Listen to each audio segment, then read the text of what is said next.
감사하는 믿음을 가지라. 첫 번째, 신명기 26장 1절에서 11절 말씀. 감사하는 믿음을 가지라. 가끔 명문대 학생의 극단적인 선택 소식을 듣는다. 좋은 대학 입학을 너무 좋아할 필요가 없다. 그때는 그저 감사할 뿐이다. 대학 생활에 잘 적응해 졸업까지 잘해도 너무 좋아할 필요가 없다. 그때는 더욱 감사하면 된다. 삶 자체를 감사하라. 삶이 최대 성공이다. 그렇다면 죽음은 실패인가? 의미 없는 죽음으로 끝나면 실패지만 죽었어도 좋은 이름을 남기면 성공한 것이고, 죽음 이후에도 다시 살아서 영생과 천국 보상의 주인공이 되면 그는 가장 성공한 자다. 예전에 강력한 허리케인이 미국 남부를 휩쓸었을 때 한 방송에서 리포터가 태풍으로 폐허가 된 건물 소유주와 인터뷰를 했다. 그는 무너진 건물 잔해를 가리키면서 웃으며 말했다. 너무 태풍이 강력해서 어쩔 수 없지요. 다시 일어서야지요. 그 모습을 보며 무엇인가 믿는 구석이 있구나 하는 생각이 들었다. 성도에게도 믿는 구석이 있다. 바로 하나님이 믿는 구석이다. 고난 중에도 감사를 잃지 않는 믿음을 보여주면 하나님은 놀라운 반전의 역사를 허락하신다. 감사하는 삶의 축복은 생각 이상으로 크다. 감사는 인간관계를 견고하게 만들고 삶과 사람과 사물과 사건도 아름답게 보이게 만든다. 감사가 넘치면 사고와 가치관이 긍정적으로 변하고 믿음과 소망과 사랑도 커진다. 나쁜 일이 있어도 너무 실망하지 말고 감사하고, 좋은 일이 있어도 너무 좋아하지 말고 감사하라. 학생 때 수학 여행을 떠나면 첫날 밤에는 너무 좋고 들떠서 많은 학생이 밤을 새운다. 그러나 이틀째나 사흘째까지 너무 좋아서 밤을 새우는 학생은 하나도 없다. 아무리 좋은 일도 일주일간 밤잠을 이루지 못하게 할 정도로 좋은 일은 없다. 새 집이나 새 차도 처음에는 너무나 좋지만 점차 그것들로는 채워지지 않는 영혼의 크기를 느낀다. 좋은 환경에서도 욕구 불만이 생길 수 있다. 경기에 이기거나 무엇을 가져서 크게 기뻤어도 며칠 지나면 다시 보통의 삶이 된다. 하나님은 사람을 천하보다 귀하게 창조하셨기에 천하의 것만으로는 용량이 너무 큰 영혼 탱크를 채울 수 없다. 가장 어리석은 일은 세상 것으로 영혼을 채워 만족시키려는 것이다. 심령이 가난한 자가 복이 있다. 가난한 심령이란 감사가 넘치는 심령이다. 감사하면 하나님은 더 감사거리를 주신다. 필자는 학생 때 작은 키 때문에 외모 컴플렉스가 있었지만 24살 이후로 믿음이 커지면서 컴플렉스도 크게 사라졌다. 미국에서 신학대학원에 다닐 때는 더 사라졌다. 외모로 사람을 판단하는 환경적인 분위기가 덜했기 때문이다.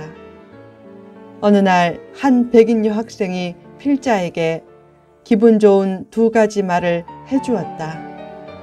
필자가 늘 미소 지으며 밝게 지내서 좋다는 말과 당시 신대원을 다니던 약 40명의 동양계 학생 중 필자가 제일 잘생겼다는 말이었다. 그 여학생은 특히 필자의 눈이 매력적이라고 했다. 그때 이후로 작은 눈에 대한 콤플렉스가 완전히 사라졌고 오히려 감사했다.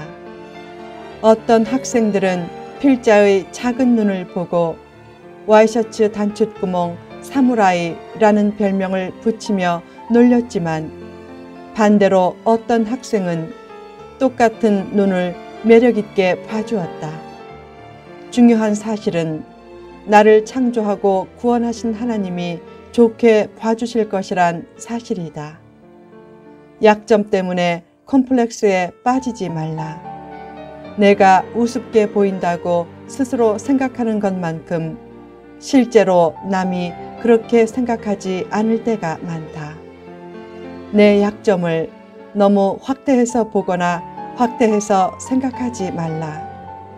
내 장점을 보는 눈을 길러야 습관이 되어 남의 장점도 보는 눈이 길러지면서 매력적인 캐릭터가 된다. 하나님이 나의 복된 운명을 위해 내게 가장 알맞은 것을 주셨음을 믿고 감사하라. 감사는 행복을 지속시키는 최상의 원료 중 하나다.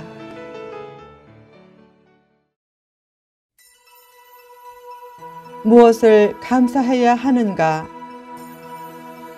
하나님은 가나안의 첫 소산을 드리면서 하나님께 감사 고백을 하라고 명령하셨다. 하나님의 은혜에 대해 우선적인 감사를 드리라는 뜻이다. 그때 무엇에 대해 감사하라고 했는가? 1. 약속을 이루신 것.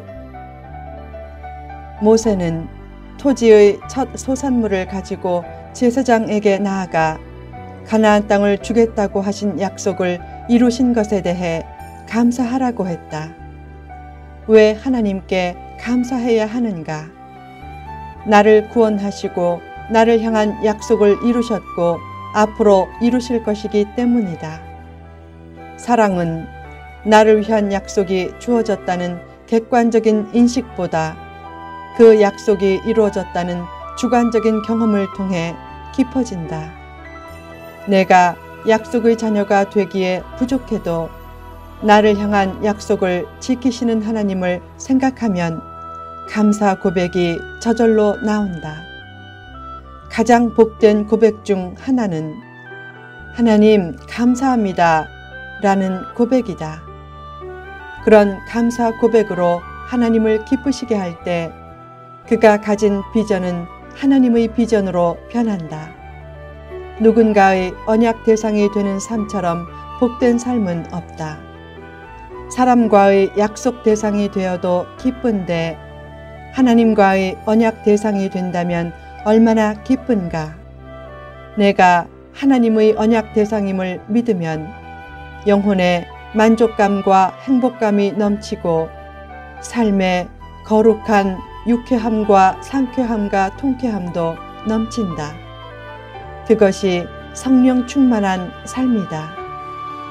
고독할 때 세상 끝날까지 너와 함께 있으리라 라는 하나님의 약속을 생각하면 고독감이 사라지고 자신이 못나 보이지 않는다. 누군가의 약속 대상임을 알면 삶의 무게도 한층 가벼워진다. 더 나아가 하나님의 언약 대상임을 믿으면 고난 중에도 깊은 평안이 생긴다.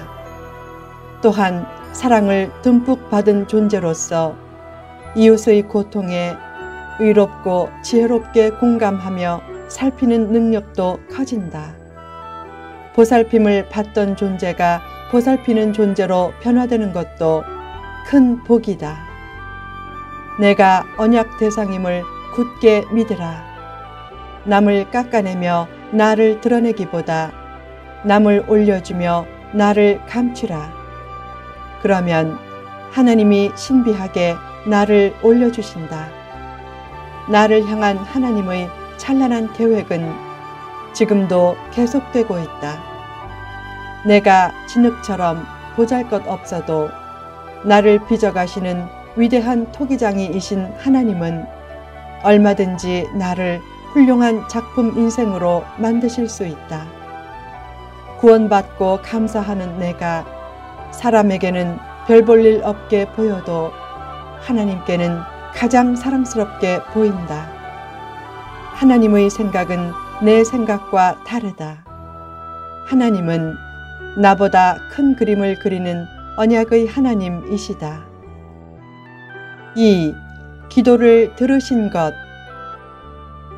하나님은 백성들이 가나안에서 첫 소산물을 드릴 때 그들의 조상이 애굽에 내려가서 솥으로 있다가 크고 강하고 번성한 민족이 된 사실을 고백시켰다. 하나님의 은혜를 오래 기억하라는 뜻이다. 그 은혜가 그들의 부르짖는 기도를 하나님이 들으심으로 주어졌다고 했다. 기도는 힘든 현실을 극복하고 행복의 보고를 열어주는 천국 열쇠와 같다.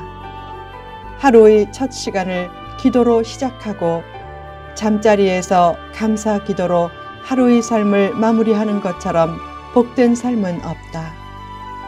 어떤 문제가 생기면 처음에는 혼자 그 문제와 씨름하다가 결국 자기 한계를 깨닫고 하나님께 기도할 때가 많다. 문제와 씨름하지 말고 기도로 하나님과 씨름하라. 내가 오랫동안 무엇을 해서 이만큼 안다 라고 하면서 자기 지식과 경험을 너무 믿지 말라. 아직도 내가 모르는 것이 너무나 많다. 하나님은 스스로 돕는 자를 돕기보다 자기 한계를 깨닫고 하나님께 겸손히 기도하는 자를 도우신다. 기도는 내일을 결정짓는 지상 최대의 힘이다. 10년 염려보다 10분 기도가 더 낫다. 기도의 강자가 되라. 혼자 일하고 혼자 문제를 해결하려고 하지 말라.